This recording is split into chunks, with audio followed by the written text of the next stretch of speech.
Let me footnote the Ten Commandments by the following. I think these are for very, very advanced people.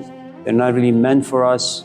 They're good things to think about once in a while, reflect on. For the most part, they're very removed from where and who we are. So, number one, there is a word which is henotheism.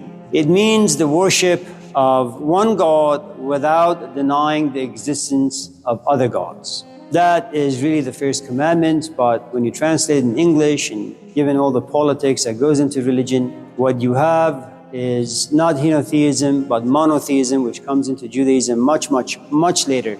Henotheism, the worship of one God, that's the first commandment. The worship of one God without denying the existence of other gods. So let's kind of unpack that a little bit. Imagine for a moment that you are married. You love your husband or you love your companion, but you cannot deny the fact that when you go to Pete's or when you walk around the lake, you're going to also find other people who are equally attractive. The only difference is, with your companion, you have intimacy. You share things. In terms of the first commandment, the way I see it, so there is Yahweh sitting on the top. And Yahweh, through his fingers, through his spirit, creates all these other things down here. We have no choice but to have desires. Every desire creates a pursuit. When you pursue something, that is what you worship. And there is nothing wrong with that. As long as you know that the thing you're pursuing has its roots in Yahweh and his power to create.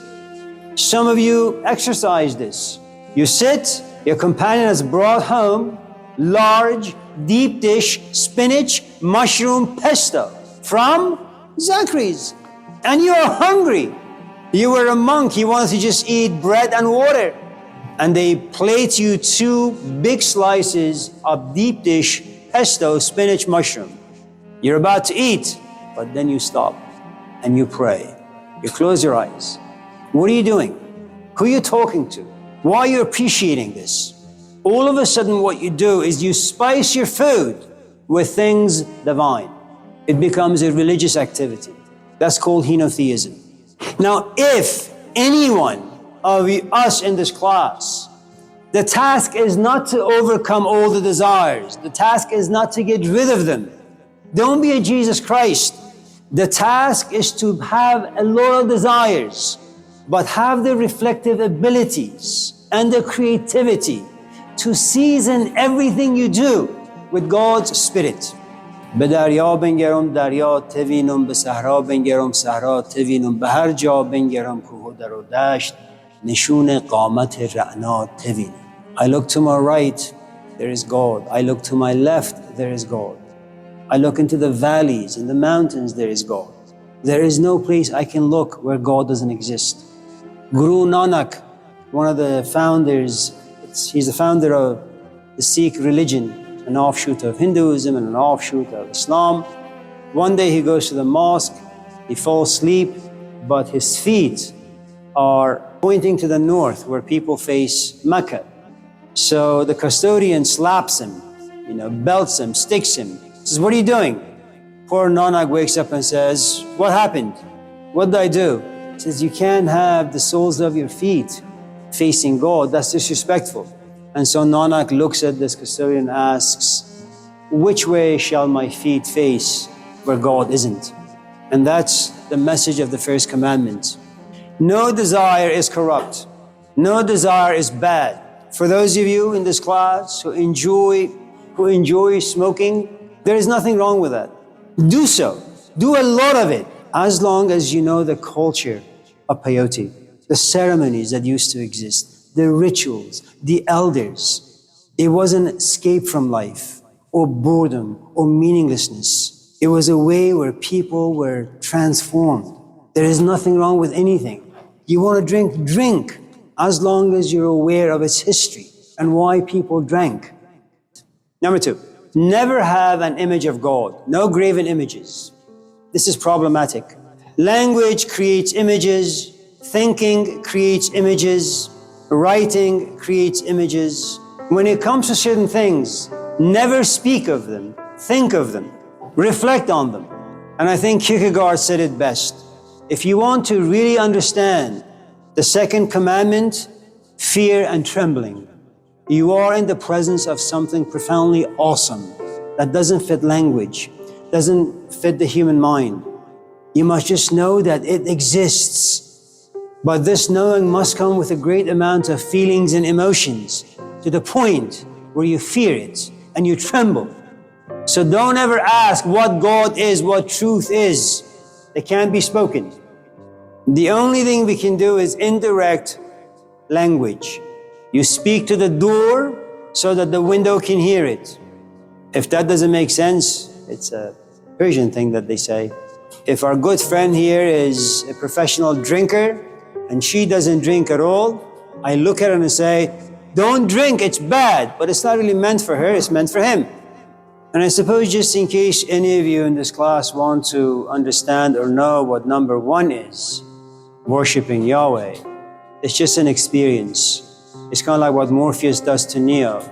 You create the proper physical environment so that an experience can come through. That's all. And once you have an experience, you can't talk about it. You can't write about it. It's just an experience. It's yours. There is this story that comes from Rumi. It's about, there was this wall in this town, and it was relatively tall, and people climbed it, and whoever saw what was on the other side would climb over and never return to the city. So people became curious.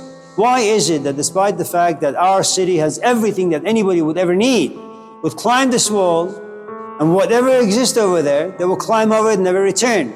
So they decided to put a rope around this man's leg and wait for him to reach the top and wait for him to peak.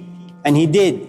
And just as he's about to climb over, he is pulled back and people bombard him with questions. What did you see? Who is there? But he had lost the ability to talk.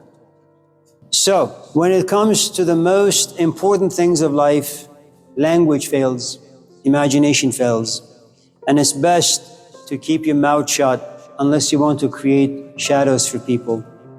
Number 3, watch the way you speak. In Buddhism, if you don't have anything interesting or important to say, it's best to keep silent. And I suppose it's the same way. If you were to connect the third commandment to the first commandment, which is, all things come from God. There is no room for gossip, there is no room for chit-chat. Life is given by God, death is given by God, in between is given by God. We have no choice but to speak. It keeps us from being overwhelmed by loneliness, but make sure that, again, your language is seasoned by the first commandment. It's something the German philosopher Martin Heidegger talked about, even though he was not a religious man, I don't think, that always keep death very, very close to you. Know that at any time you could fall apart. And if that happens to be the case for you, what you'll do is you will only talk about the things that are life and death related, with a tremendous amount of emotions inside. Number 4, keep Sabbath holy, or find Sabbath and stay in it. Sabbath, it's a place of rest. And I suppose it means the following. Know who you are. That's your resting place. Don't allow people to create emotions for you. Be the owner of your own thoughts. Be the owner of your emotions, because you are autonomous. You are a law unto thyself.